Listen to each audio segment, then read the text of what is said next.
오늘 제가 함께 나눌 말씀이요, 주기도문과 신학이라는 그런 제목인데 조금 의아하실 겁니다. 저희가 지금 이제 본문을 가지고, 이 본문을 가지고 지금 세 번째 말씀을 나누고 있습니다. 그만큼 참 중요한 본문이기 때문인 거죠. 이 중요함의 시작은 뭐였습니까? 예수님께서 유대인들의 기도의 행위를 보시고서 너희는 이렇게 기도하라라고 하신 그 말씀 때문이었습니다. 그럼 이 말씀이 왜 중요하게 들렸냐면요, 우리 일단 신앙인들에게 있어서 이 기도 생활이 너무나 귀하고 중요하잖아요. 그러니까 사실 우리가 기도 생활할 때 기도에 대한 올바른 이해가 또 필요한 거죠. 그리고 뿐만 아니라 지금 예수님께서, 그것도 하나님의 아들로 오신 예수님께서, 여러분들 예수님께서 하나님의 아들로 오신 분 믿으시죠? 그리고 그분은 사실 어떻게 보면은 우리 기도를 들으셔야 될 하나님의 본체를 가지신 분입니다. 그런 놀라우신 그런 하나님이심을 우리가 믿고 기억하시는 그런 하나님께서, 그분께서 우리에게 너희는 이렇게 기도하라라고 하신 거 아닙니까? 그러니까 사실 우리가 우리의 기도 사실 올바른 인식을 가져야 됐는데, 이렇게 주님께서 가르쳐 주시니까 이 말씀에 우리가 좀 더 귀를 기울여야 되지 않겠냐, 이런 생각에서 저희가 이 가르침을 나누고 있습니다. 그래서 사실 예수님께서 먼저 잘못된 기도를 지적해 주셨는데, 좀 여러분께서 좀 기억해 주셨으면 합니다. 특별히 이제 기도를 보면은 외식하는 자 같이 하지 말라 이렇게 하셨어요. 여러분들 외식한다는 말이 무슨 말이냐면요, 그때 당시 외식이라는 그 단어가 그 당시 연극인이 이렇게 가면을 쓰고서 연기하는 뜻을 얘기합니다. 자기 자신을 속이고 나타내지 않는 그런 모습.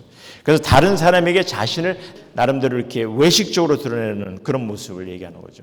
이런 모습으로 기도하지 말라 하십니다.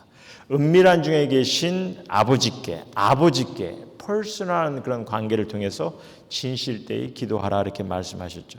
그러면서 우리에게 주기도문을 가르쳐 주셨는데, 여러분들 성경을 쭉 보시면 사실 많은 그 신앙의 선배들이 이 기도한 내용들이 성경에 사실 기록이 되어 있습니다. 하지만 이 본문만이, 제가 늘 좀 강조를 하고 있는데요, 이 본문만이 유일하게 지금 주님께서, 하나님의 아들로 오신 예수님께서 우리의 잘못된 기도를 이렇게 고쳐주셨고 또 어떻게 기도하라 가르쳐 주셨다는 거죠. 그래서 이 말씀을 좀 나누고 있는데, 그렇다고 해서 제가 우리 임마누엘교회 성도님들에게 그동안 기도드린 거 다 잘못됐으니까 고치십시오, 뭐 그런 의도로 제가 드리는 말씀은 아니라고 했습니다. 사실 우리 성도님들 제가 보면은 잘못된 모습으로 기도하시는 분 없고요, 또 이렇게 뭐 잘못된 기도를 드리시는 분도 없습니다. 다만 우리가 이 기도를 드려야 될 하나님, 어떤 분이신지, 그분이 어떤 분이신지를 더 좀 더 이 말씀을 통해 우리가 알아가고 또 바로 확인하는 그런 시간이 됐으면 하기 때문에 이 말씀을 보고 있습니다. 그래서 우리가 먼저 나눈 것이 하늘에 계신 아버지여라고 기도로 하라 하셨습니다. 이렇게 기도할 수 있다는 것이 얼마나 축복되고 또한 감격스러운 그런 가르침임을 우리가 생각해 봤죠. 우리에게 정말 주님께 가까이 갈 수 있는 그런 그 기도임을 우리에게 보여주셨습니다. 우리 하나님 정말 좋으신 하나님이세요. 그래서 받을 자격이 없는 나에게 하나님께서 그 놀라운 사랑과 은혜를 베푸신 그렇게 좋으신 하나님이세요. 근데 그런 하나님께 이제 나의 아버지께 내가 다가가듯이 그렇게 다가가실 수 있는 그런 분이심을 우리에게 말씀해 주고 계신다는 거죠. 그래서 그런 마음으로 주님께 아버지여 하며 기도드리라 이렇게 하십니다. 그리고 지난번에 오늘 우리에게 일용할 양식을 주시옵고 하며 기도하라 하신 그 기도는요, 뭐 축복을 주십시오 하는 그런 무언가를 바라는 기도가 아니라 정말 매 순간 주님을 의지하는 그런 기도라고 했습니다. 그리고 주님께서 우리에게 일용할 양식을 채워주셨으면은 거기에 정말 감사하는 감격된 마음으로 우리가 또 감사를 드리는 그런 기도. 그래서 매일 주님과 이런 깊은 관계를 세워나가겠다는 그런 마음의 기도를 드리라는 그런 기도라 했습니다. 일단 주님의 가르쳐 주신 기도에는요, 이게 내 욕심을 채우고 내 삶의 만족을 위한 그런 기도는 없다는 거죠. 그럼 오늘은요, 사실 이제 나머지 기도를 좀 생각해 보면서 주기도문을 저희가 이제 마치려고 하는데요. 먼저 12절 말씀 잠깐 보시면 예수님께서 이제 이렇게 기도하라 하십니다. 12절 보니까 우리가 우리에게 죄진 자를 사하여 준 것 같이 우리의 죄를 사하여 주옵시고 하며 간구하라 이렇게 말씀하세요. 여러분 이렇게 기도하라 하신 것이 어떻게 아무 문제가 없으세요. 예수님은 이에 대한 이제 부연 설명으로 14절, 15절 말씀도 말씀해 주십니다. 우리 14절, 15절 말씀 보면요. 너희가 사람의 잘못을 용서하면 너희 하늘의 아버지께서도 너희 잘못을 용서하려니와 너희가 사람의 잘못을 용서하지 아니하면 너희 아버지께서도 너희 잘못을 용서하지 아니하시리라 이렇게 말씀하셨는데 이 말씀이 아무 문제가 없냐는 겁니다. 무슨 말입니까? 내가 지금 제사함 받기 위해서는 내가 또한 내게 죄 지은 자를 먼저 용서해야 한다는 말씀이잖아요. 맞긴 맞죠. 그런데 여기에 쓰인 이 가정법이 또 이런 의미를 주고 있지 않습니까? 만일 내가 내게 죄 지은 자를 용서하지 못하면 결국 하나님 아버지께 용서함을 받지 못한다는, 그리고 그렇다면 결국 내 구원의 문제가 있게 되지 않냐는 거죠. 이것이 사실 그래서 이 말씀이 결국 내게 있어서 구원은 내가 만들어가는 것 아니겠느냐 이런 의미로 생각할 수가 있다는 거죠. 성도님 모두 주기도문을 외우시죠. 굉장히 중요시 여기시기 때문에 아마 다들 외우실 거예요. 그래서 사실 주기도문을 굳이 뭐 하나하나 이렇게 다룰 필요가 있겠냐 이렇게 생각할 수 있겠지만, 그런데 사실 오늘 특별히 나눌 이 나머지 기도 내용을 보니까 이 기도 내용에 신학이 달려 있어요. 신학이라는 것이 채워 있는 것을 보게 됩니다. 그러니까 목회자로서 이게 그냥 넘어가기가 쉽지 않은 그런 말씀이라는 거죠. 여러분들이 혹시 신학이라는 것이, 신학이라는 단어의 정의를 아십니까? 영어로 이제 theology라고 합니다. 신학이라는 말은요, 하나님을 아는 것입니다. 하나님에 관한 지식이에요. 그게 신학이에요. 그래서 목회자들이 신학교를 가는 거죠. 그래서 하나님의 말씀을 통해서 정말 하나님에 대한 그 지식을 쌓기 위해서, 그래서 목회자들이 열심히 연구하고 공부를 합니다. 그러니까 사실 이 성경 말씀은요, 우리가 보는 이 성경 말씀, 이 하나님의 말씀은 우리에게 하나님은 누구인지, 주님은 누구인지 이를 전하고 있는 것이고, 그래서 우리는 하나님을, 이 주님의 말씀을 통해서 하나님을 알아가는 것, 이것이 귀한 것이고 이게 신학이라는 거죠. 그럼 이런 이해를 통해서 우리 성도님들은 궁극적으로 그럼 이게 어떤 의미를 부여하고 있냐면요, 우리가 이렇게 예배 드리는 이 시간에 우린 이 말씀을 통해서 사실 신학을 다뤄야 하는 거죠. 그러기 위해서 목회자들이 신학교를 간 거고, 신학교를 가서 신학을 연구하고 공부한 것이고, 이제 설교자가 되었으면 이제 신학을, 이 말씀을 통해서 하나님 알아가는 것을 나누고 전해야 되는 것이, 그것이 이게 맞는 거 아닙니까? 근데 요즘 때로는요, 이 하나님의 말씀을 전한다 하면서 요즘 어떤 사회적 이슈, 아니면 자아 성찰, 자아 발전, 아니면 긍정의 삶, 이런 것을 다루려고 하는 경우가 있고요. 또 그래서 이런 가르침에 또 이렇게 막 찾아다니는 일들이 많이 있습니다. 좀 달라 보이거든요, 사실 그러면은. 근데 제가 이런 가르침을 무조건 배제해야 된다는 얘기는 아닙니다. 그런 의미는 아니에요. 하지만 과연 성경은 무엇을 전하고 있냐는 거죠. 신학입니다, 신학. 하나님의 뜻, 그의 행하심, 우리를 향한 하나님의 사랑과 은혜, 우리를 통해서 드러내시길 바라시는 그런 하나님의 인도하심, 우리를 구하시는 그 복음의 메시지, 이를 전하고 있잖아요. 그러니까 사회적 이슈, 자아 성찰 다 좋긴 좋은데 중요한 것은요, 말씀을 통해 전해지는 이 메시지가 먼저 신학이 먼저 전해져야 된다는 거죠.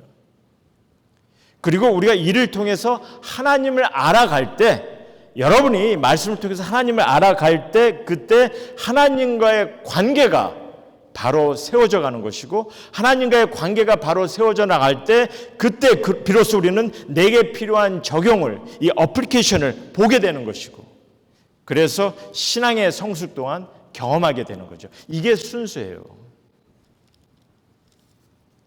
성경은요, 여러분들 성경을 자세히 보시면 무슨 뭐 우리의 사회적 이슈에 관한 것, 뭐 자아 성찰, 자아 발전 뭐 이런 것을 주제 삼아서 주는 본문이나 메시지가 거의 없어요. 그런데 이제 다만 많은 경우 보면은 이렇게 듣기 좋은 주제를 다루기 위해서 다만 그 주제에 좀 맞겠다 싶은 그런 어떤 자기가 원하는 그런 주제에 맞겠다 싶은 그런 성경 구절을 가지고 몇 개를 가지고 이 전하고 싶은 주제의 이 구실로만 삼는 그런 경우가 있는데 이게 좀 안타까운 거죠.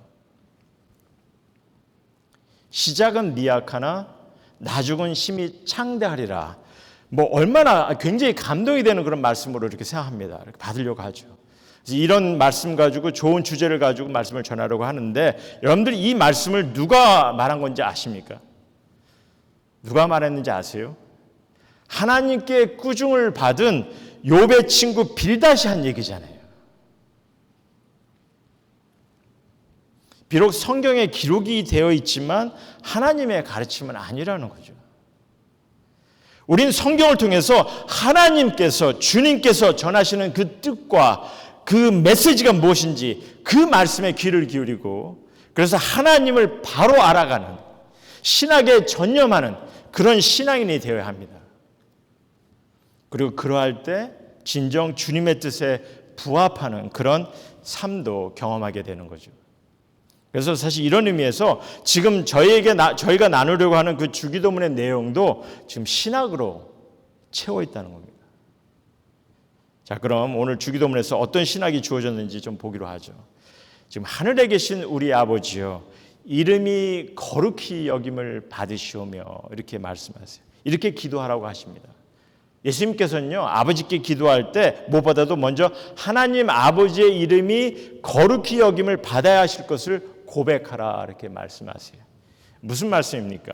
어떤 의미의 가르침이신지 뭐 일단 뭐 거룩하신 하나님 하시면 우리 성도님들 너무나 익숙하게 들으셨으니까 어느 정도만 아실 거예요. 이게 어떤 의미인지는. 그렇죠? 근데 사실 이 거룩이라는 의미를 좀 우리는 제대로 조금 좀 깊게 이해할 필요가 있다고 봅니다. 왜냐하면 너무나 중요한 의미를 내포하고 있기 때문에. 그래서 구약의 말씀을 쭉 보시면요, 이 하나님의 거룩하심을 많은 부분에서 드러내고 있어요. 하나님이 어떻게 거룩하신 분이신지를. 그러니까 성도님 모두가 사실 거룩에 관한 이런 그 신학적 의미를 좀 바로 인식할 필요가 있습니다. 하지만 지금 우리가 이거를 다 볼 수 있는 그런 기회가 되지 않으니까 이 시간에는 다만 이 주기도문 안에서 보여주는 의미만 좀 다루려고 합니다.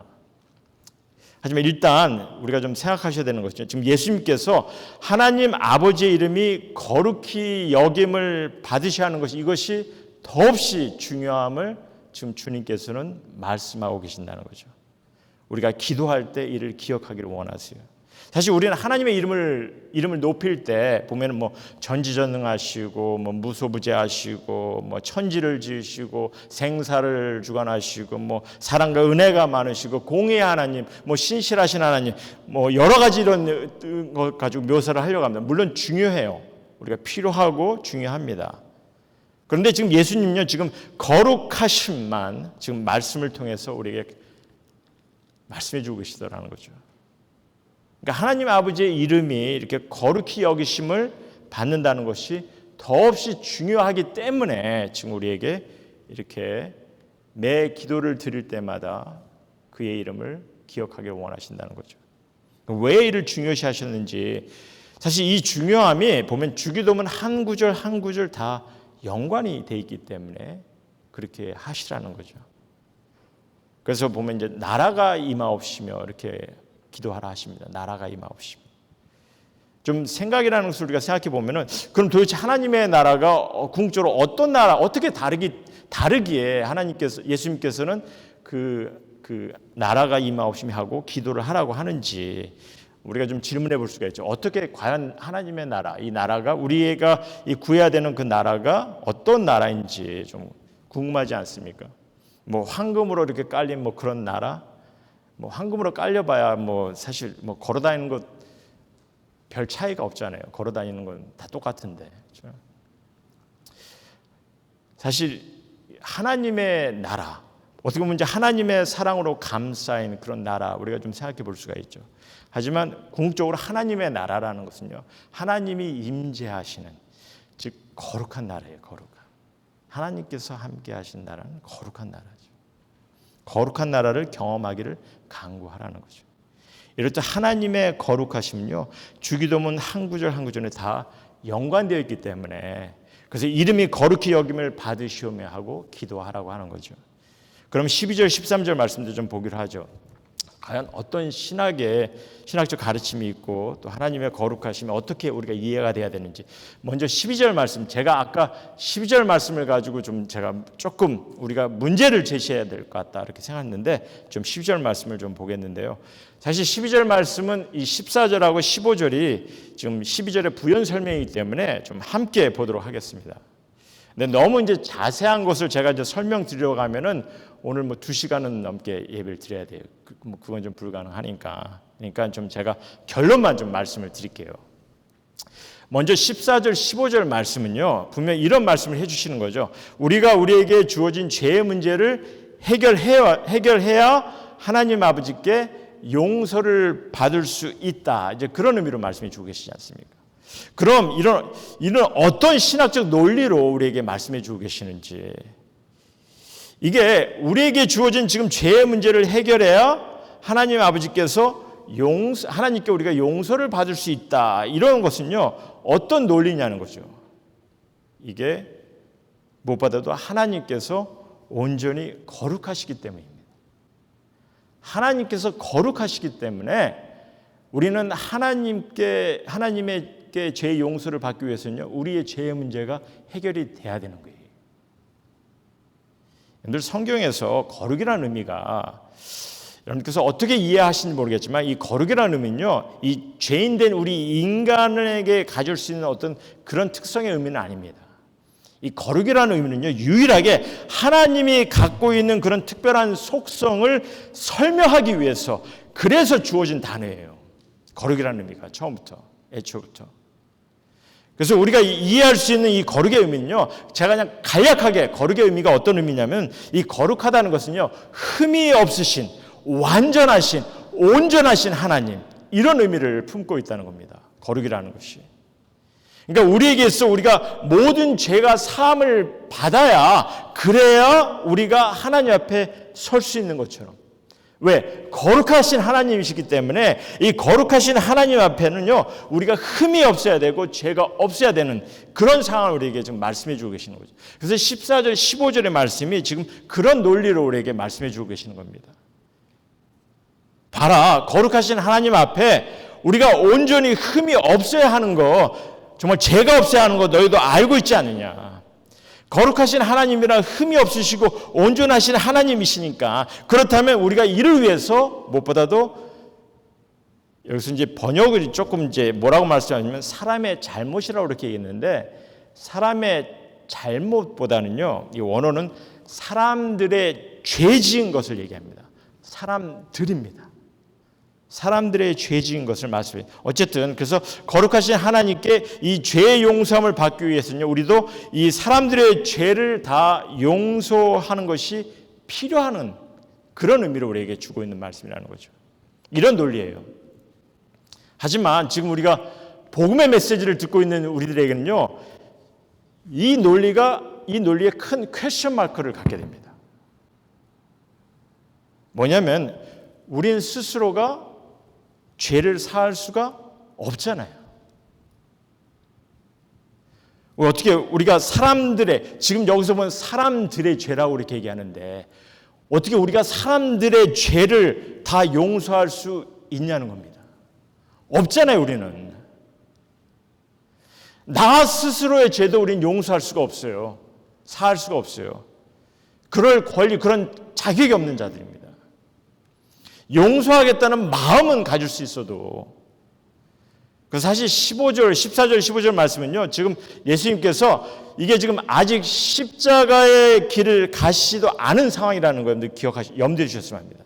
예수께서 십자가의 길을 가지 않으신 상황, 그리고 제자들에게 십자가의 도를 가르쳐 주지 않은 그런 상황이에요. 그러니까 사실 지금 예수님께서 주시는 말씀은요, 14절, 15절 말씀은요, 인간의 죄의 문제가 이 거룩하신 하나님께 어떻게 이해가 되는지 이를 설명하고 있는 그런 말씀이라는 겁니다. 거룩하신 하나님 앞에는 우리 인간은 죄 용서함을 받아야 되는, 우리가 모든 죄를 다 해결해야 되는 그런 부분에 있어서 예수님께서 말씀해 주고 계시는 거죠. 그리고 이를 가정법으로 주님께서 말씀하셨어요. 이 가정법이라는 것은 A가 되면은 B가 될 수 있다는 그런 문법입니다.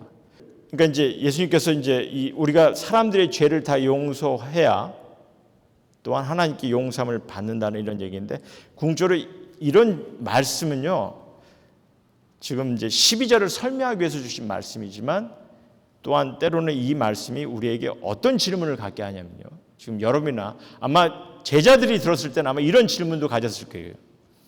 과연 우리가 좀 사람들의 죄를 용서할 수 있을까? 스스로 답변하게 하는 그런 문장이 되기도 합니다. 결과적으로 그래서 제자들이 무엇을 바라보게 합니까?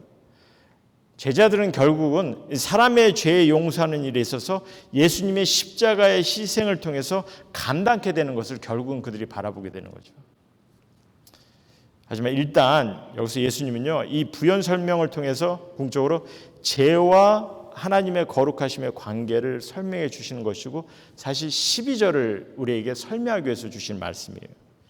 그래서 우리에게 궁극적으로 왜 12절 말씀처럼 기도를 해야 하는지 이를 이해시키고자 하는데, 우리 12절의 기도를 조금 봅시다. 뭐라고 말씀하시면요, 우리가 우리에게 죄 지은 자를 사하여 준 것 같이 우리의 죄를 사하여 주옵시고, 이렇게 번역이 되어 있는데, 조금 여러분들께서 많이 좀 혼동이 되실 수 있는데 조금은 좀 따라오시기 바랍니다.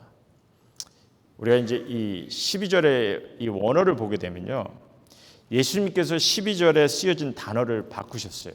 사실 14절에 죄를 지은 자라는 단어가 아니라 14절에는 죄 지은 자를 이렇게 단어를 얘기했는데, 12절에는요 여기서는 빚을 진 자라는 단어로 바꾸십니다. 빚을 진 자.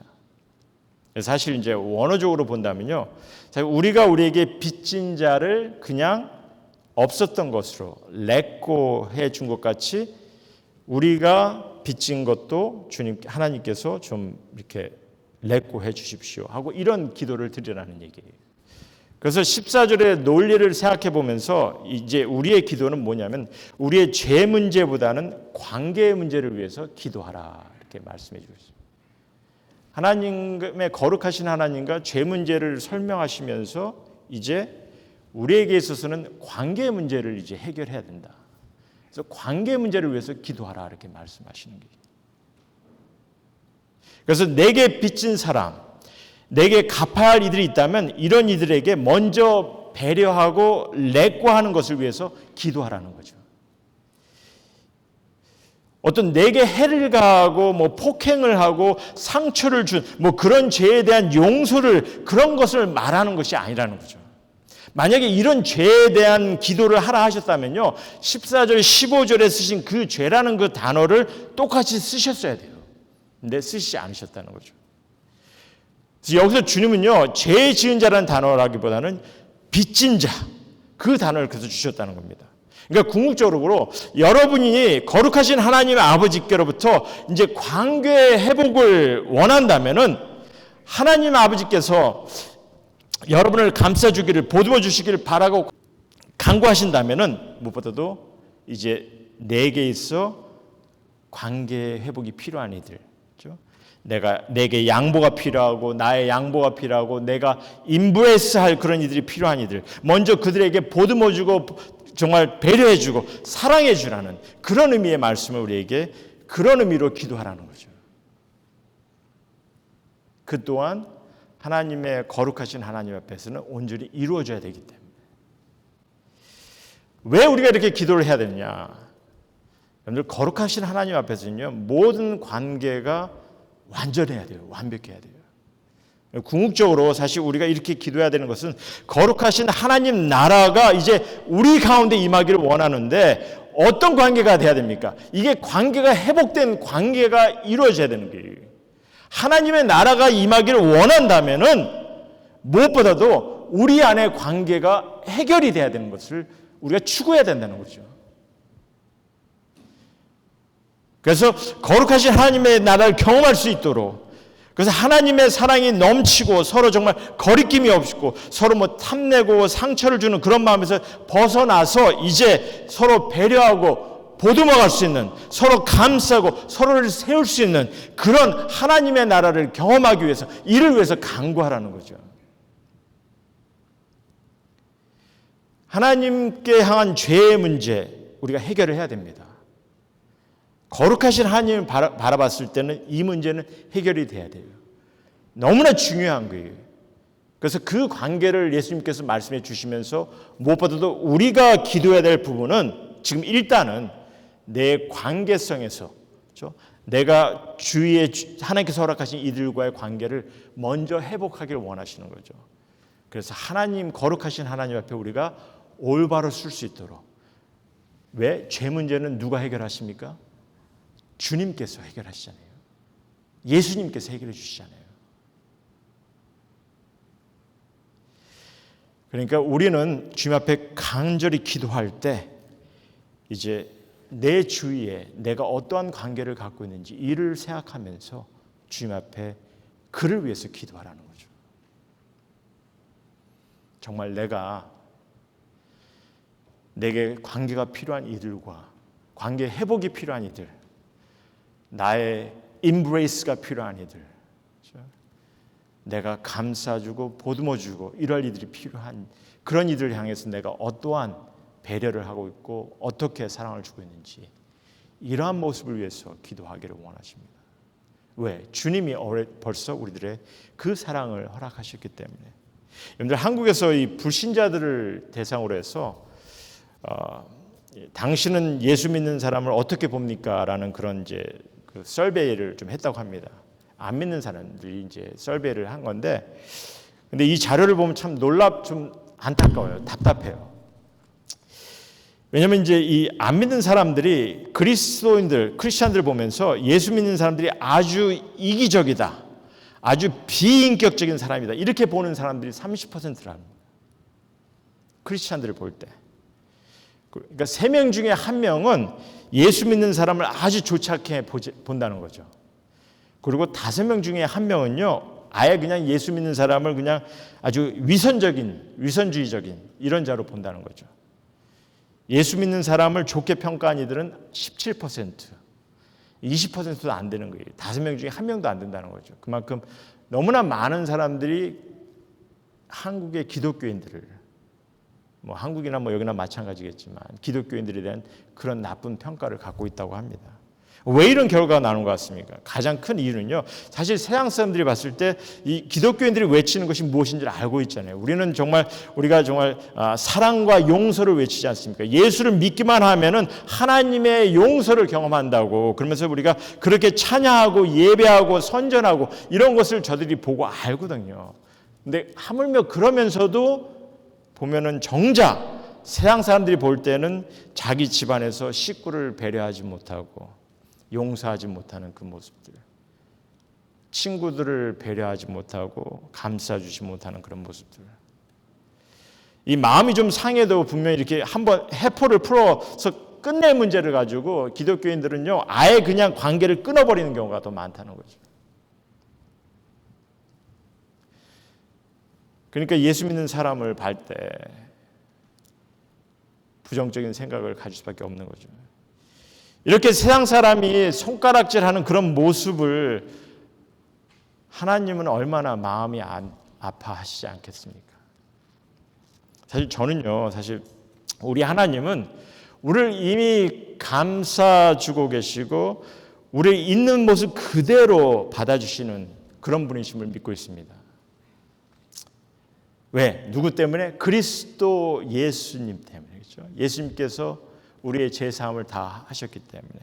오늘도 사실 찬양이 그런 얘기거든요. Jesus paid it all. 예수님께서 다 우리를 대신하셨어요.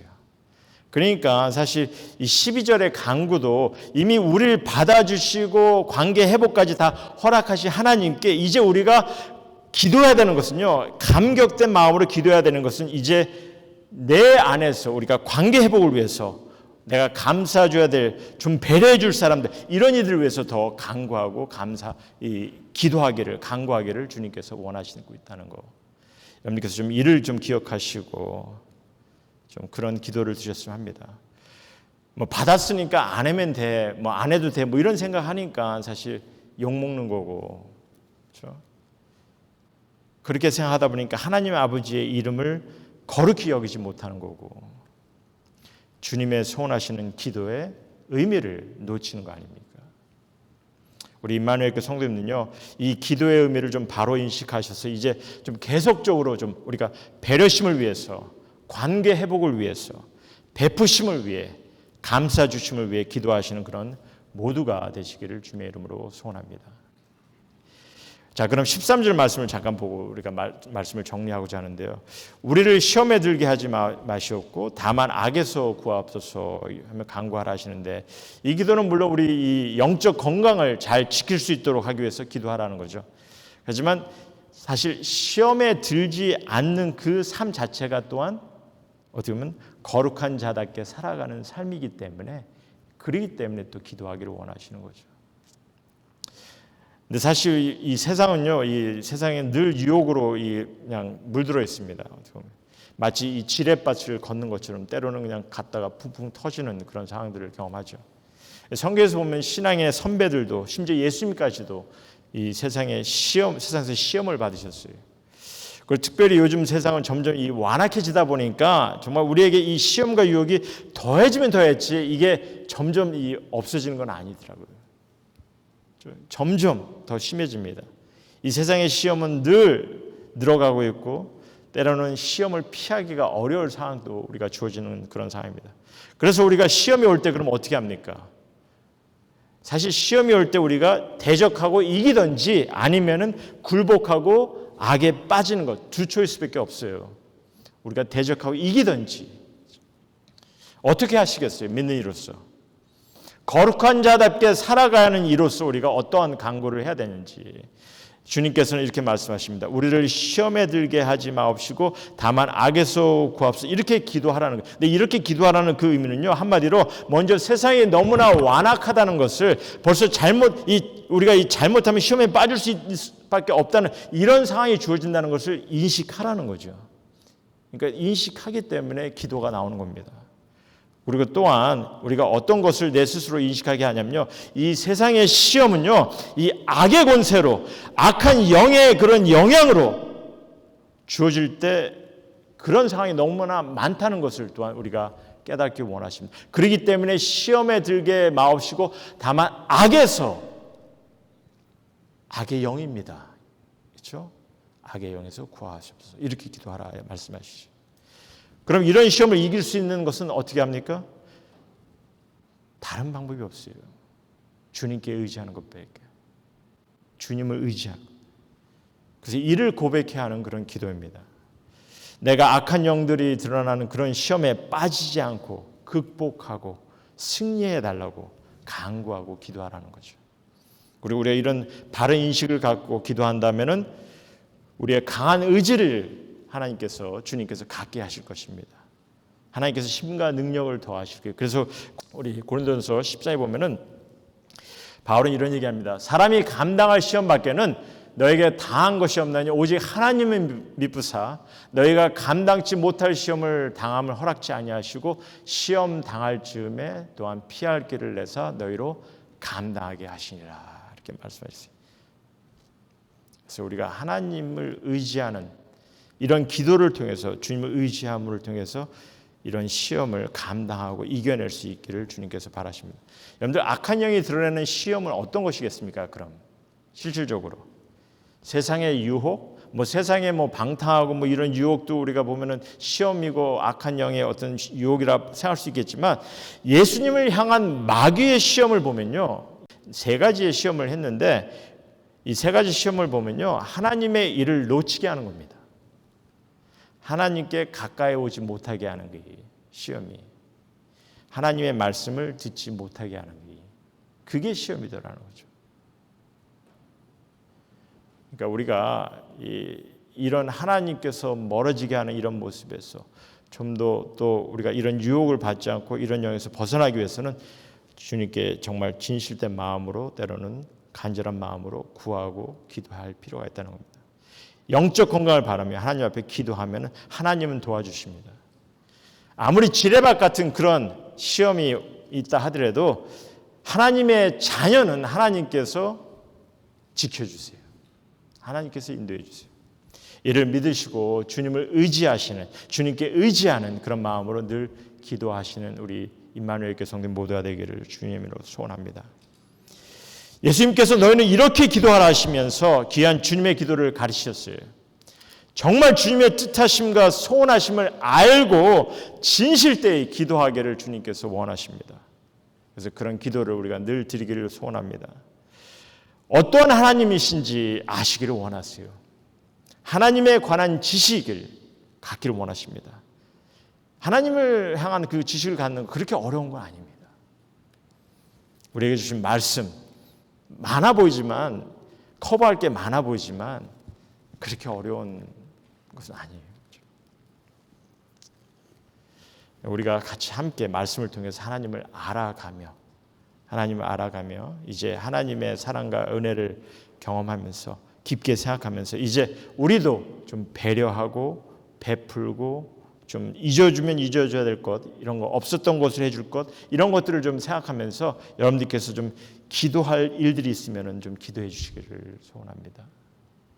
그리고 영적 건강을 위해서 정말 시험에 들지 않게 해달라고 지속적으로 주님께 기도한다면 분명 또 하나님의 말씀에 여러분들께서 귀를 기울이실 것이고, 그 하나님의 뜻 가운데 온전히 거할 때 여러분들의 하루하루의 삶을, 영적인 삶을 싸움에서 승리할 수 있는 그런 능력을 허락하시며 여러분들의 삶을 주님께서 지키실 것이고 인도하실 것입니다. 이러한 귀한 성도의 삶을 우리 임마누엘 교회 성도 모두가 경험하기를 주님의 이름으로 다시 한번 소원합니다.